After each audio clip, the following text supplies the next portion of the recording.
All right. I'd like to call to order the Board of Civil Service Trustees. Madam Clerk, could you please take roll to see we're in compliance? We are in compliance. Chair Steinman, excused.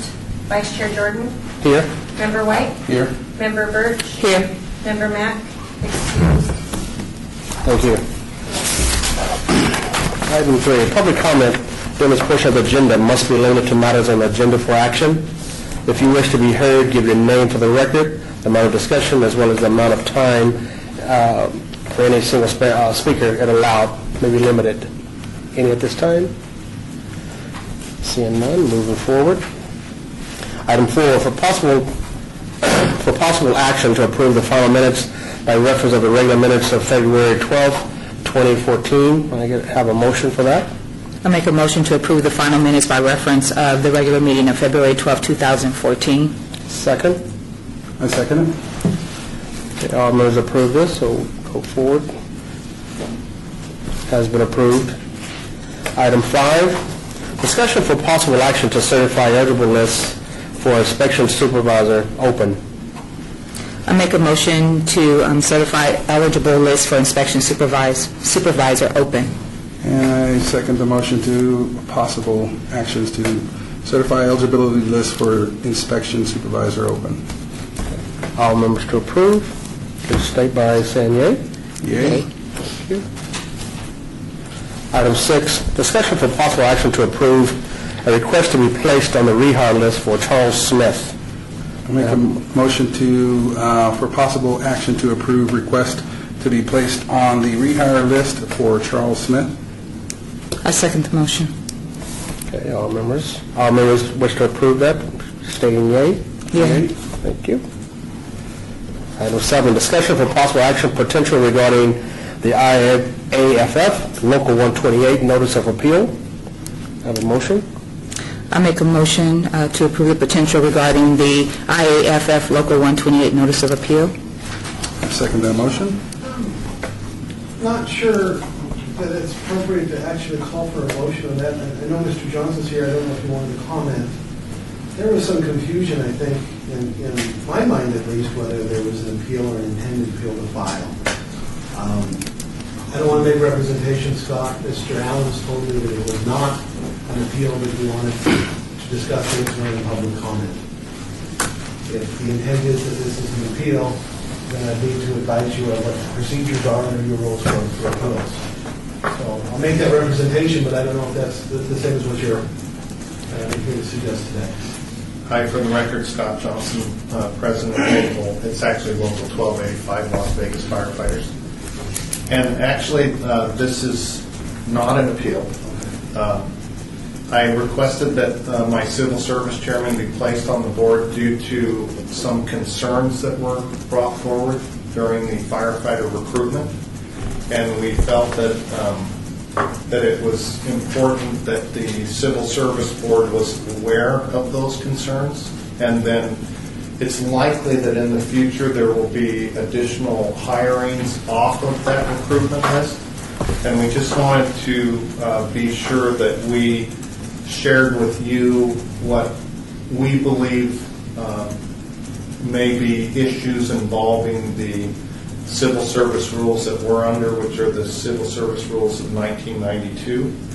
There were approximately a half a dozen issues brought to our attention as a local, and so this is more of an opportunity for us to voice our concerns and then for you to essentially evaluate that and determine if moving forward you may want to ensure that the rules as they're stated are followed as intended.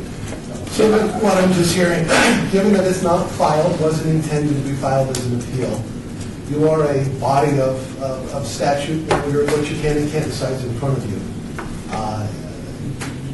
It sounds like the matter is one where Mr. Johnson wants to give you concerns.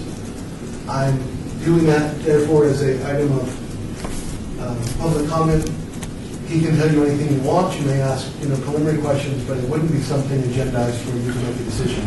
So I do have a question. I think I heard him say specifically he wants the advisory chair to sit on, what was your, Sit on this board? or sit on their board, or sit on some committee? No, I think he just made reference to his advisory board. No, I was approached by a member of my local, a member that I represent. Okay, so I And the misunderstood. member that I represent identified half a dozen concerns that they had with the testing process. So we looked at the civil service rules, and in fact, my civil service chairman came to the board, and the board recommended that he speak with human resources regarding the issue. So there's the semantics. You're saying you're civil service chairman. Right. Right, my civil, Ruben Sanchez is my civil service chairman, right, under our committees. And so he went to the human resources, they provided some answers. We sent those answers to our council, who looked at them and compared them with the civil service rules. He provided feedback to us on what he thought the rules intended. And what I wanted to do is not take all the thunder from my chairman, but rather have him communicate to you what the concerns were, and then essentially what you choose to do with that is certainly your choice as a board. And what I'd be telling you or advising you is if it were styled as an appeal, there's a process, and the only thing you'd be discussing today is whether it was receivable, usually timely, and whether it's within your jurisdiction. I think I'm satisfied from both the representation that I made from my conversation with Mr. Allen and what Mr. Johnson conferred to. It was not really intended to be filed as an appeal. They want to bring things to your attention. So I'm advising you that as agendized, and from what I understand, it's really an item of discussion or citizen participation. They can advise you of anything you want, but you're not agendized to discuss and make any votes or actions on it. So, if I may, because we have heard several comments surrounding the testing process and some of the challenges with the testing, and we've heard those in the public comment and/or in this citizens participation part of this agenda, and we rarely ever get an appeal or an appeal that meets the requirements to move forward as an appeal. And that's an oddity in itself. So recognizing the process would allow, if you guys recognize the process for the appeal, then that would put it in a formal conversation for us where we would do all due diligence. Had that been the case, everything would be in front of you merely to decide whether you would be able to receive the bill, but they wouldn't Yes. have any discussion. Yes. I understand their intent is they have concerns. I think Mr. Esslinger was here one time when I wasn't covering the board and recommended that they try to discuss these with human resources. Understanding Mr. Johnson said they did that. After that discussion, they have concerns they still want to present to you. So they're free under whatever limitations you want to give them as making public comment. I'm just advising you don't have an agendized item to make any action on today. You're certainly willing to listen to their concerns. They can put in writing. He can make a presentation. It could be subject to your time limitations. They can go back to human resources, but certainly they're here. They want to make a presentation. You can listen. So at this time, I will make some corrections. You're talking local 1285, not 128? Correct. Okay, so that'll be corrected. And we're talking, Could I just say one more thing, sir? The unique aspect of this is that this is regarding a recruit level before they become employees. And so when you look at the civil service rules, it's kind of it puts us in a little bit of a strange position because the appeal process is typically given to employees. And these people going through the recruitment process are not necessarily employees. And so their ability to appeal the process is, at least according to our council, a bit gray. I would, if you wanted to ask the question, it's not even gray, it's black and white. The rules don't apply to people that are employees, so that they wouldn't have ability to file an appeal.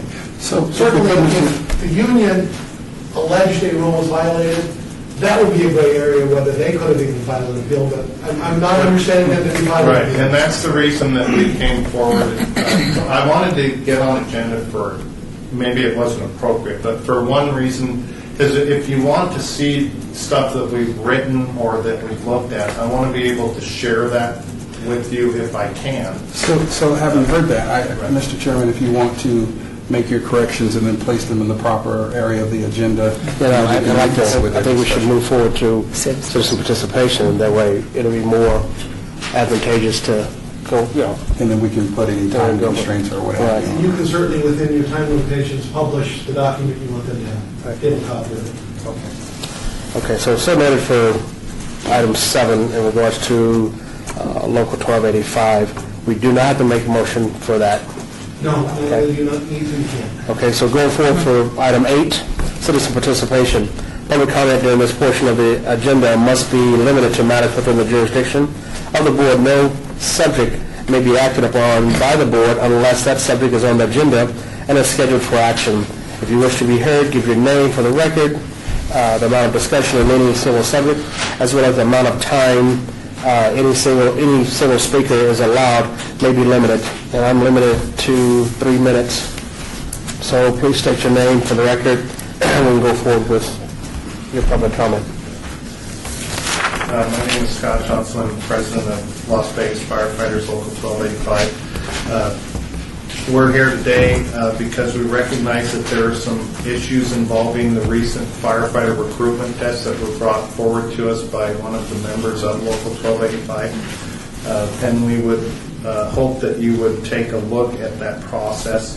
We only wish to bring these, what we perceive as violations, to the board's attention so that the city doesn't repeat these perceived violations during the next round of recruitment or hiring, which is expected to commence within a few months.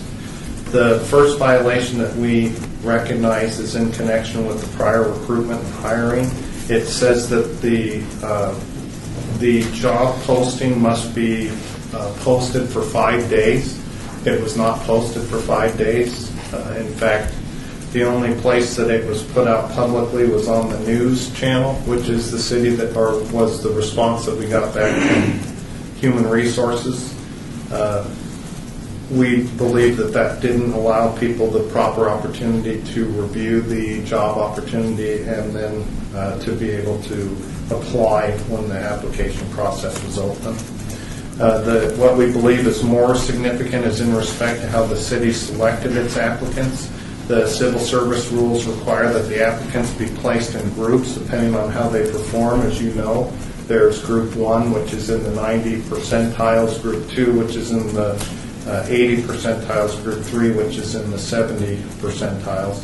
And according to the rules, the city is supposed to hire only from one group and can only look to Group 2 when there are less than 5 candidates remaining in Group 1.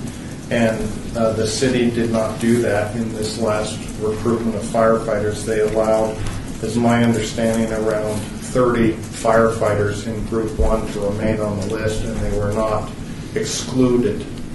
It says once you've secured your place on the list, that you must be excluded from the list, and that must be explained why the person was excluded. And as I understand it, that did not happen.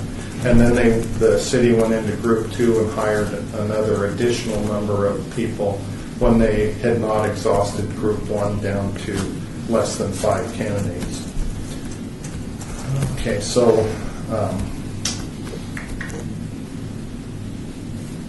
I think for me, I'm just going to go ahead and pass it over to Ruben at this point. But those first concerns are the posting and the hiring of the candidates from the various groups.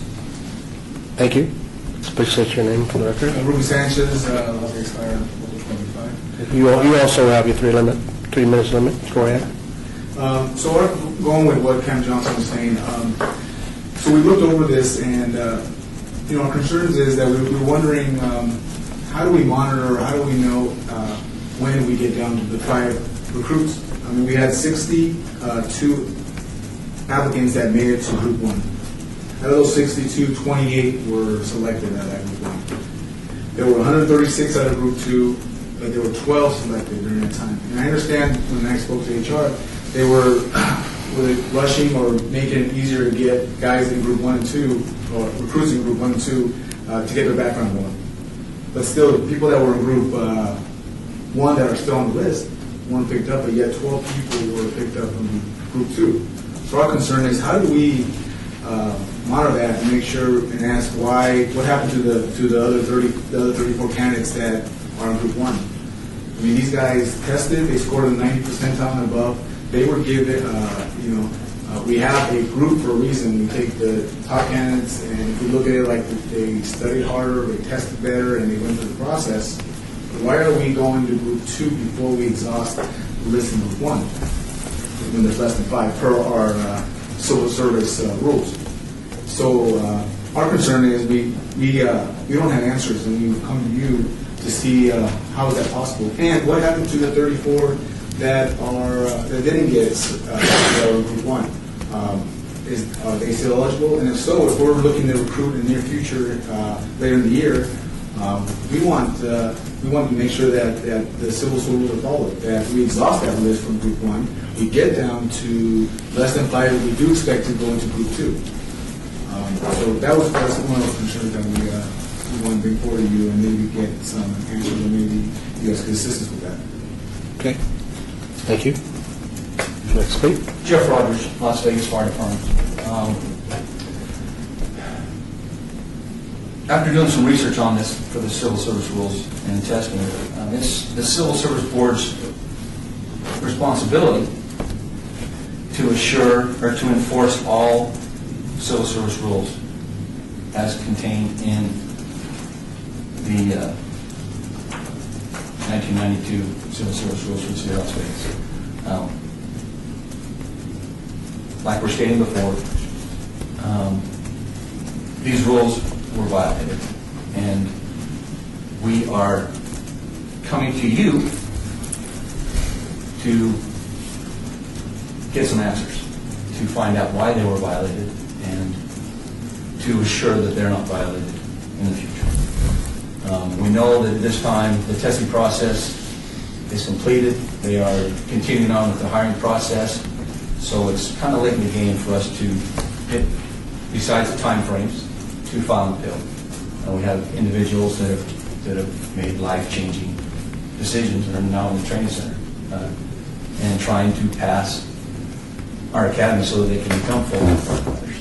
So it's not our intent to try to eliminate those people that have made it through to this process.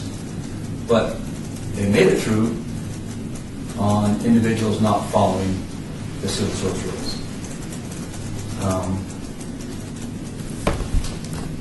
And it's your responsibility as a board to make sure that those civil service rules are followed.